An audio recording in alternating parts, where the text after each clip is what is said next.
I know. Oh, why ever didn't you let us know we were coming, you silly boy? Your mother should have been at the station to meet you.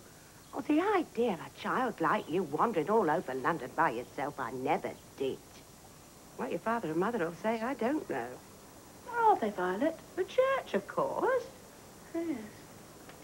It's Sunday, isn't it? What's the matter with you? What have they been doing to you at Osborne? What do you mean? Well, they seem to have made you a bit soft in the head or something. Well, I suppose I'd better get your unpacking done.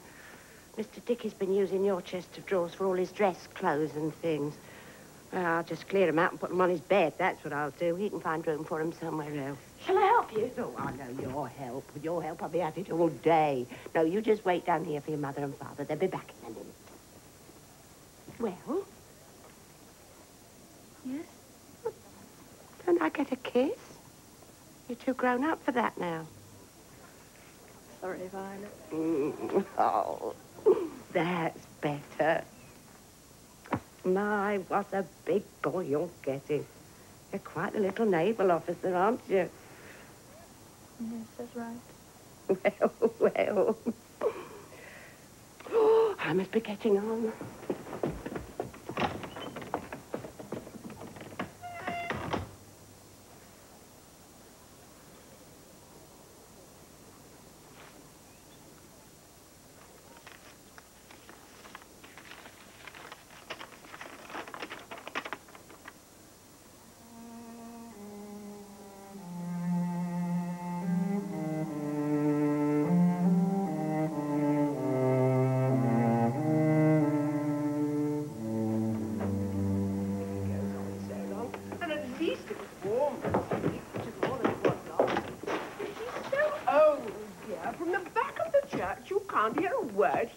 He's a good man, Grace. Well, what's the use of being good if you're inaudible? Problem in ethics for you, Father. There's a draft, Grace. Oh, dear, it's coming on to rain. I'm on Mother's side. The old boy's so doddery now, he can hardly finish the course at all. I timed him today. It took him 75 seconds dead from a flying start to reach the pulpit. Then he needed the whip coming round the bend. I call that pretty bad going. I'm afraid I don't think that's very funny, Richard. Oh, don't you, Father? A doddery though Mr. Jackson may seem now, I very much doubt if, when he was at Oxford, he failed in his pass mods. Dash it, Father. You promised not to mention that again this back. You did, you know, Arthur. There was a condition to my promise, if you remember, that Dickie should provide me with reasonable evidence of his intentions to work. Well, haven't I, Father? Didn't I stay in all last night, a Saturday night, and work? You stayed in, Dickie. I would be the last to deny that. You were making rather a lot of noise, dear, with that old gramophone of yours. I really can't believe you were doing much work with that going on all the time. Funnily enough, Mother, it helps me to concentrate. To concentrate on what? Work, of course. Now, that wasn't exactly what you appeared to be concentrating on when I came down to fetch a book. Sleep, may I say, having been rendered out of the question by the hideous sounds emanating from this room. Edwina and her brother just looked in on their way to the Graham's dance. They only stayed a minute. What an idiotic girl that is. Oh, I'm sorry, Dickie. I was forgetting. You're really rather keen on her, aren't you? You would have had ample proof of that fact, Grace, if you had seen them in the attitude in which I found them last night. We were practicing the bunny hug. The what, dear? The bunny hug. It's a new dance. Like the turkey trot. Only more dignified. I thought that was the tango. No, it's more like a foxtrot, really. Well, something between a Boston glide and a kangaroo hop. We appear to be straying from the point. Whatever animal was responsible for the posture I found you in has little to do with the fact that, to my certain knowledge, that you have not yet done one single stroke of work so far this vacation. Father's quite right, you know, dear. You really have been going the pace a bit, this vac. Yes, I know, Mother, but the season's nearly over now. Oh, I do wish you were as good about work as Ronnie. I like that. That's a bit thick, I must say. All Ronnie ever has to do with his footling little homework is to add 2 and 2, while Ronnie, may I remind you, is at least proving a good deal more successful in adding 2 and 2 than you were at his age. Oh, yes, I know. He got into Osborne and I failed. That's going to be brought up again. Nobody's bringing it up, dear. Yes, they are. It's going to be brought up against me all my life. Ronnie's the good little boy and I'm the bad little boy. You've just stuck a couple of labels on us and nothing on earth is ever going to change. Oh, don't be absurd, dear. It's not absurd. It's quite true, isn't it, Kate? I'm sorry, Dickie, I haven't been listening. Isn't what quite true? But in the eyes of Mother and Father, nothing that Ronnie does is ever wrong, and nothing that I do is ever right. I were you, Dickie dear, I'd go and have a nice lie down before lunch. Perhaps you're right. If you're going to your room, I suggest you take that object with you. It's out of place in the drawing room.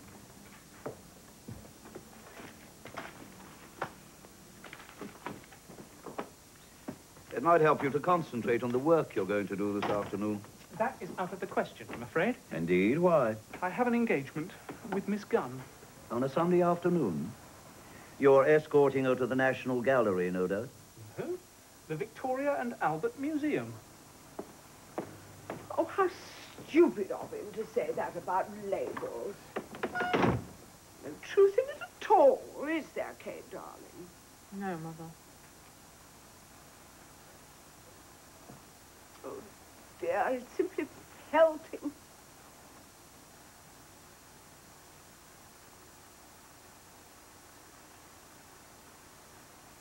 What are you reading, Kate? Len Rogers' memoir. Who's Len Rogers? Trades union leader. Does John know that you're a radical? Oh, yes. And a suffragette? Certainly. And he still wants to marry you? He seems to. By the way, I've asked John to come early for lunch so that he can have a few words with Father first. Good idea. I hope you've been primed, have you, Father? What's that? You know what you're going to say to John, don't you? You're not going to let me down and forbid the match or anything, are you? Because I warn you, if you do, I shall elope. Never fear, my dear. I'm far too delighted at the prospect of getting you off our hands at last. I'm not sure I'd like that at last. You love him, dear. John? Yes, I do. You're a funny girl. You never show your feelings much, do you? You don't behave as if you were in love. How does one behave as if one is in love? One doesn't read Len Rogers, one reads Byron. I do both. An odd combination. A satisfying one. I mean, you don't talk about him much, do you? No, I suppose I don't. I don't think you modern girls have the feelings our generation did. All this new woman attitude. Very well, Mother. I love John in every way that a woman can love a man, and far, far more than he loves me. Does that satisfy you? Oh, really, Kate, darling, I didn't mean anything quite like that. What are you laughing at, Arthur? The one up to the new woman. Oh, nonsense. Just misunderstood me, that's all. Oh, just look at the rain. Oh, hello. There's someone in our garden. Where? Over there, do you see? No. Just gone behind those bushes, look. It's a boy, I think. Probably Mrs. Williamson's awful little Dennis. Well, whoever it is must be getting terribly wet. Why can't he stick to his own garden? Is that John? Sounds like it. Yes, it is, John. Into the dining room, quick. Oh, here. You've forgotten your bag. What on earth is going on? We're leaving you alone with John for a few minutes. When you've finished, cough or something. What do you mean, or something? Oh, I know. Look. Bang on the floor 3 times with your stick, and then we'll come in. You don't think that might look a trifle coincidental? Mr. Witherston. How are you, John? I'm very glad to see you. How do you do, sir? Will you forgive me not getting up? My arthritis has been troubling me rather a lot lately. I'm very sorry to hear that, sir. Catherine told me it was better. It was for a time. Now it's worse again. Do you smoke? Yes, sir, I do. Thank you.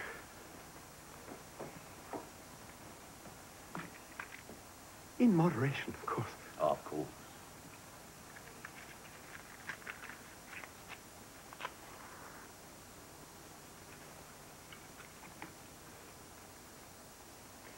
Well, now, I understand you wish to marry my daughter. Yes, sir. That's to say, I proposed to her, and she's done me the honor of accepting me. I see. I trust when you corrected yourself, your second statement wasn't a denial of your first. I mean, you do really wish to marry her. Of course, sir. Why, of course. There are plenty of people about who don't wish to marry her. I mean, of course, because I proposed to her. That, too, doesn't necessarily follow. However, we don't need to quibble. We'll take the sentimental side of the project for granted.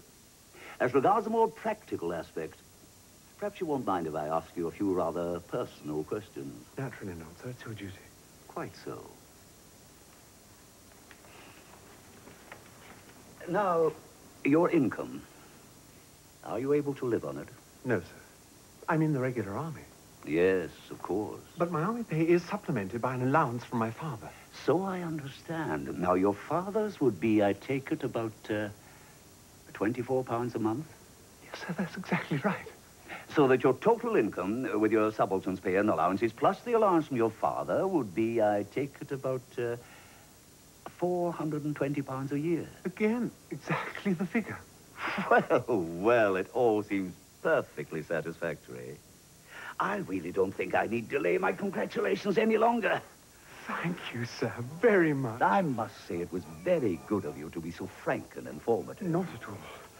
Your answers to my question deserve an equal frankness from me about Catherine's own affairs. I'm afraid she's not, just in case you thought otherwise, the daughter of a rich man. I didn't think otherwise, sir. Good. Well, would you be so good as to touch the bell? Well, now, continuing about my own financial affairs, the Westminster Bank pay me a small pension, $350 to be precise, and my wife has about $200 a year of her own. Apart from that, we have nothing, except such savings as I've been able to make during my career at the bank, the interest from which raises my total income to about £800 per annum. You rang, sir. Yes, Violet, my compliments to Mr. Dickey. And if he doesn't stop that cacophonous hullabaloo at once, I'll throw him and his infernal machine into the street. What was that word again, sir? Something? Never mind. Say anything you like, only stop him. Well, sir, I'll do my best. But you know what Mr. Dickey's like with his blessed old ragtime. Yes, Violet, I do. I could say you don't think it's quite nice on a Sunday. You can say I don't think it's quite nice on any day. Just stop him making that confounded din, that's all. Yes, sir. Well, now, where were... Oh, yes, I was telling you about my sources of income, was I not? Yes, sir. Now, in addition to the ordinary expenses of life, I have to maintain two sons. One at Osborne and the other at Oxford, and neither of whom I'm afraid will be in a position to support himself for some time to come.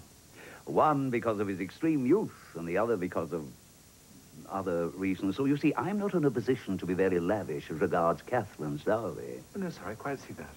I propose to settle on her 1/6 of my total capital, which, worked out to the final fraction, is exactly £833, 6 and 8 pence. But let us deal in round figures and say £850. I call that very generous, sir. No, not as generous as I would have liked, I'm afraid. However, as my wife would say, beggars can't be choosers. Exactly, sir. Well, then, if you're agreeable to that arrangement, I don't think there's anything more we need discuss. No, sir. Splendid.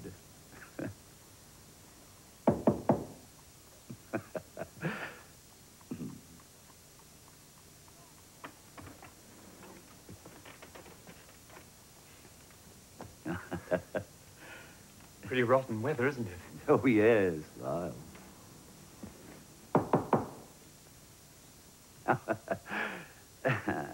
Would you care for another cigarette? No, thank you, sir. I'm still smoking. Oh.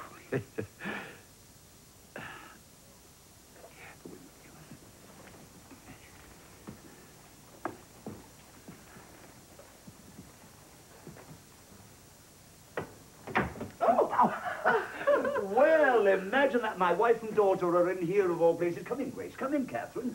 John's here. Why, John, how nice. My, you do look a swell. Doesn't he, Kate, darling?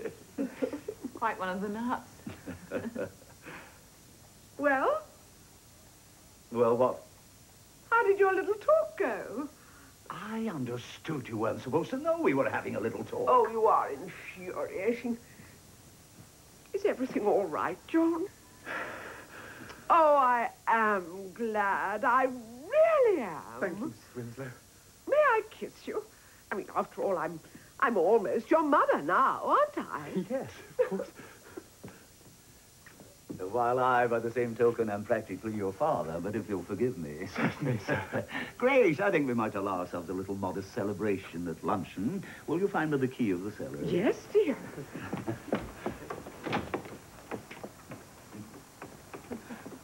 I don't suppose you two will mind being left alone for a few minutes, will you?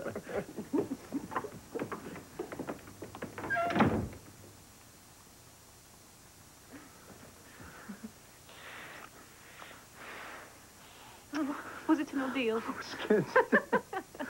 My poor darling. The annoying thing was that I had a whole lot of neatly turned phrases ready for him, and he wouldn't let me use them. Not Dad. Oh, how proud and honoured I was by your acceptance of me, and how determined I was to make you a loyal and devoted husband, and to keep you in the state to which you were accustomed. All that sort of thing. All very sincerely meant. Anything about loving me a little? Oh, that I thought we could take for granted. So did your father, incidentally. I see. Goodness me, you do look smart. Not bad, is it? Fools. What about your father? How did he take it? All right. I bet he didn't. Oh, yes. He's been wanting me to get married for years, getting worried about grandchildren, I suppose. He disapproves of me, doesn't he? Oh, no. Whatever makes you think that? He has a way of looking at me through his monocle that shrivels me out. He's just being a colonel, darling, that's all. All colonels look at you that way. Anyway, what about the way your father looks at me?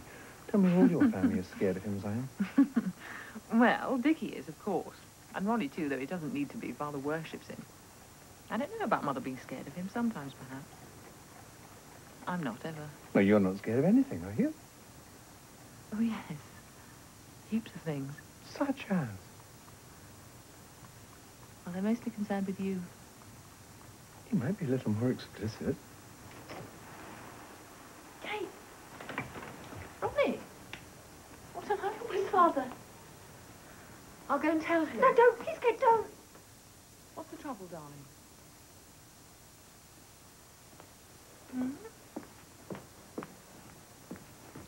You're wet through. Come on, you better go and change. What's the matter, darling? You can tell me. Ronnie, you know John Weatherstone. You met him last holidays, don't you remember? I'll disappear. Yes, in there. Would you mind?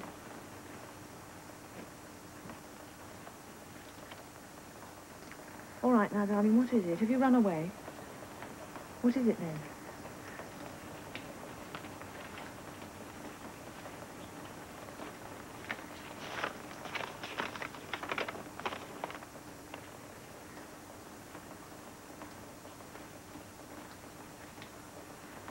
Oh, God. I didn't do it. Kate, I didn't. Really, I didn't. No, darling. This letter's addressed to Father. Did you open it? Yes. You shouldn't have done that. I was going to tear it up. Then I heard you coming from church and ran into the garden. I didn't know what to do. Did they send you up to London by yourself? I sent a petty officer up with me. I was supposed to wait and see Father. I sent him away.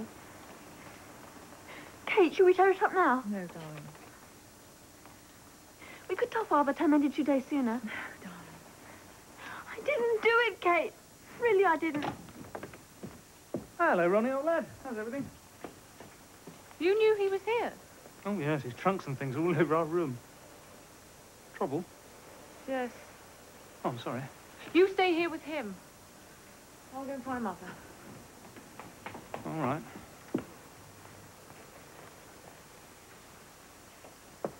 What's up, old chap? Nothing. Come on, tell me. It's all right. You've been sacked. Bad luck. What for? I didn't do it. No, of course you didn't. Honestly, I didn't. That's all right, old chap. No need to go on about it. I believe you. You don't.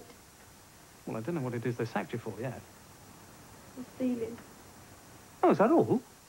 Good Lord, I didn't know they sacked chaps for that these days. I didn't do it. My good heavens, at school we used to pinch everything we could jolly well lay our hands on. All of us. I remember there was one chap. Carstairs, his name was. Captain of cricket, believe it or not. Absolutely nothing was safe with him. Nothing at all. Pinched a squash racket of mine once, I remember. Believe me, old chap, pinching's nothing. Nothing at all. I say, you're a bit damp, aren't you? I've been out in the rain. You're shivering a bit too, aren't you? I want you to go and change. I mean, we don't want you catching pneumonia. I'm all right.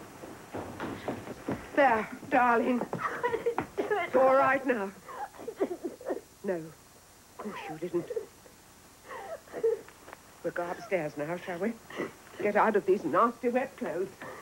Oh, Father. No, I won't. Not yet, I promise. Oh, your new uniform, too. What a shame. I'd better go and keep KV for them. Ward off the old man if he looks like going upstairs. I say, who's going to break the news to him eventually? I mean, someone will have to. No, let's worry about that now. Well, you can count me out. In fact, I don't want to be within 1,000 miles of that explosion.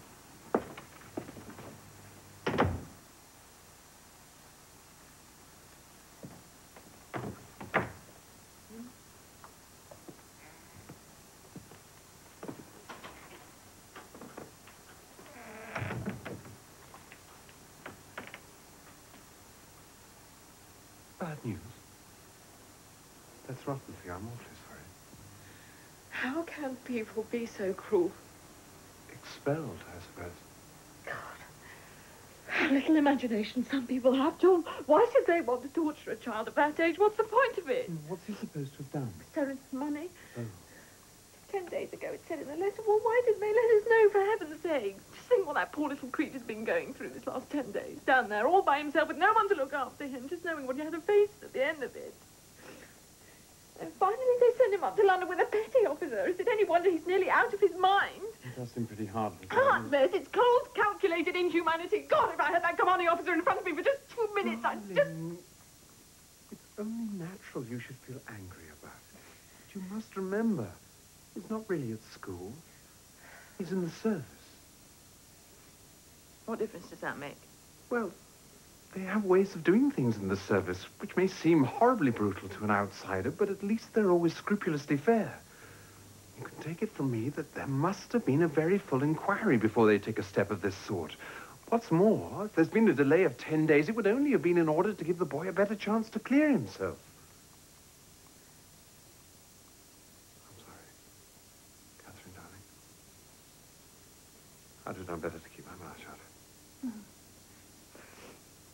No, what you said was perfectly true. It was tactless of me to say that. I'm sorry. It's all right. Forgive me. Nothing to forgive. Believe me, I'm awfully sorry. How will your father take it? It might kill him. Good afternoon, Bud. Oh, God. Oh, with Desmond to lunch. I'd completely forgotten. Who? Desmond Curry, our family solicitor. Darling, be polite to him, won't you? Why, am I usually so rude to your guests? He doesn't know about us yet. Who does? Oh, it's just that he's been in love with me for years. It's a family joke. Mr. Curry. Hello, Desmond. I don't think you know John Weatherstone. No, but of course, I've heard a lot about him. How do you do? Well, well, well. I trust I'm not early. No, Desmond. Dead on time, as always. Capital. Capital. Pretty ghastly, this... It's all right. I was just going to ask you how you did in your cricket match on Saturday, Desmond. Oh, not too well, I'm afraid. My shoulder's still giving me trouble. Well, well. I hear I'm to congratulate you both. Desmond, you know. Violet told me just now in the hall. Yes, I must congratulate you both. Thank you so much, Desmond. Thank you.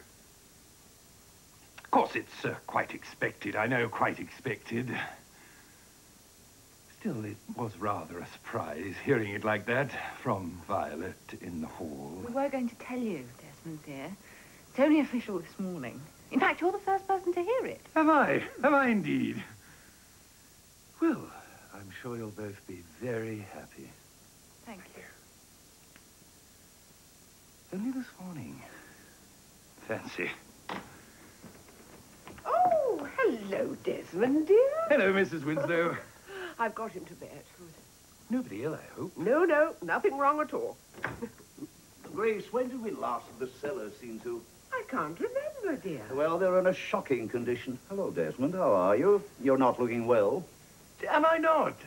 I've strained my shoulder, you know. Well, while you play these ridiculous games of yours, resign yourself to the onrush of middle age and abandon them, my dear Desmond. Oh, I could never do that. Not give up cricket. Not altogether. Are you any relation of D.W.H. Curry, who used to play for Middlesex? I am D.W.H. Curry. Didn't you know we had a great man in the room? God, Curry of Curry's match. That's right. Hat-trick against the players in what year was it? 1895 at Lord's. 26 overs, 9 maidens, 37 runs, 8 wickets.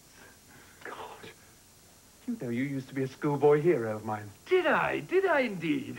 Yes, I used to have a signed photograph of you. Yes, I used to sign a lot once for schoolboys, I remember. Only for schoolboys, Desmond? I fear so, yes. Girls took no interest in cricket in those days. Gosh, D.W.H. Curry in person. You rang, sir? Oh, yes, Violet. Bring some glasses, would you? Very good. I thought we'd try a little of the Madeira before luncheon. We're celebrating, you know, Desmond. My wife's 54th birthday. Arthur, really? It's all right, Father. Desmond knows.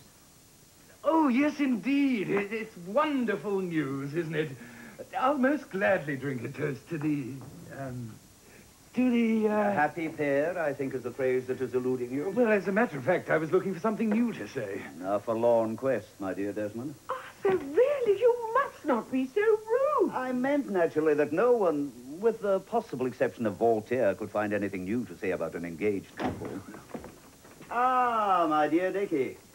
Just in time for a glass of Madeira, in celebration of Kate's engagement to John. Oh, is that all finally spliced up now? Kate definitely being withdrawn to stud. Good egg. Quite so. I should have added just now, with the possible exception of Voltaire and Dickie Winslow. Take these round, will you, Violet? Are we allowed to drink our own health? I think it's permissible. No. It's bad luck. We defy augury, don't we, Kate? Oh, you mustn't say that, John. I know. You can drink each other's health. That'll be all right. Are my wife's superstitious terrors finally allayed? Good. Catherine and John. Catherine and John. Ah, Violet, we mustn't leave you out. You must join this toast. Oh, well, thank you, sir. Not too much, please, sir. Just a sip. Quite so. Your reluctance would be more convincing if I hadn't noticed you brought an extra glass. Oh, I didn't bring it for myself, sir. I brought it for Master Ronnie, Miss Kate, Mr. John. You brought an extra glass for Master Ronnie, Violet. Well, sir, I thought you might allow him just a sip, just to drink with toast. He's that grown up these days. Master Ronnie isn't due back from Osborne until Tuesday, Violet. Oh, no, sir, he's back already. He came back unexpectedly this morning, all by himself. No, Violet, that isn't true. Someone has been playing a joke. Well, I saw him in here with my own 2 eyes, large as life, just before you came in from church. And then I heard Mrs. Winslow talking to him in his room. Grace, what does this mean? All right, Violet. You can go. Yes, miss.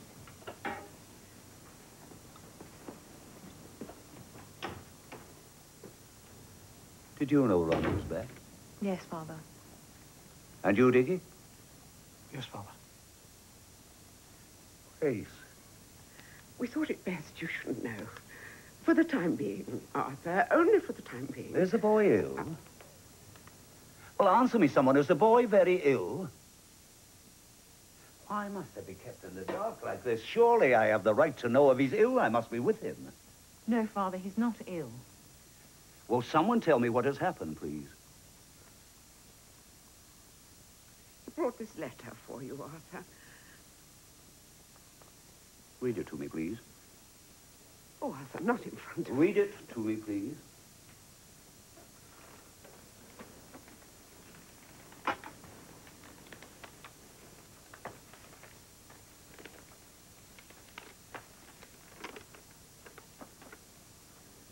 Confidential. I am commanded by my Lords Commissioners of the Admiralty to inform you that they have received a communication from the commanding officer of the Royal Naval College at Osborne reporting the theft of a 5-shilling postal order at the college on the 7th instant, which was afterwards cashed at the post office. Investigation of the circumstances of the case leaves no other conclusion possible than that the postal order was taken by your son, Cadet Ronald Arthur Winslow. My lords deeply regret that they must therefore request you to withdraw your son from the college. Signed by someone, can't quite read his name. Desmond, be so good as to call Violet.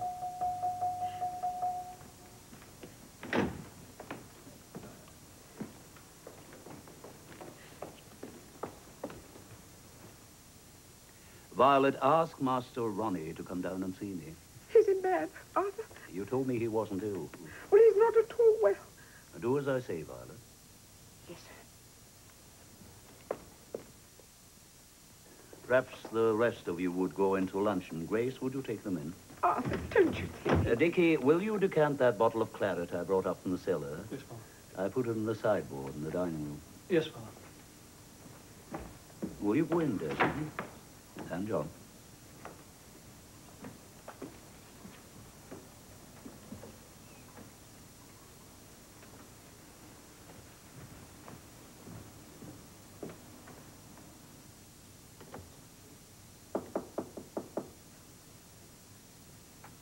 Come in.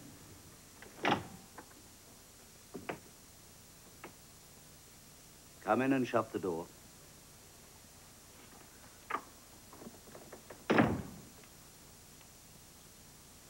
Come over here.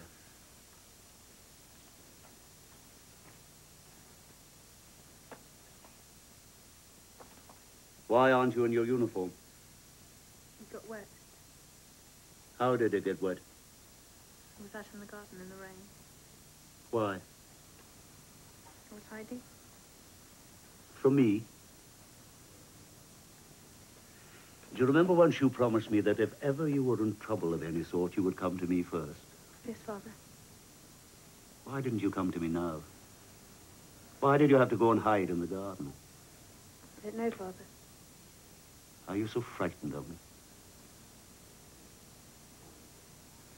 In this letter, it says you stole a postal order. Now, I don't want you to say a word until you've heard what I've got to say. If you did it, you must tell me. I shan't be angry with you, Ronnie, provided you tell me the truth. But if you tell me a lie, I shall know it. Because a lie between you and me can't be hidden. I shall know it, Ronnie. So remember that before you speak. Did you steal this postal order? No, Father, I didn't. Did you steal this postal order? No, Father, I didn't. Go on back to bed. And in future, I trust that a son of mine would at least show enough sense to come in out of the rain. Yes, Father.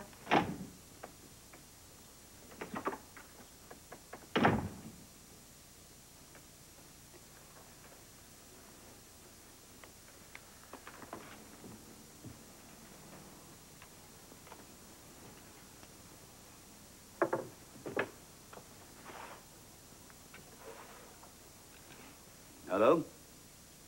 Are you there? I want to put a trunk call through, please. A trunk call. Yes? The Royal Naval College, Osborne.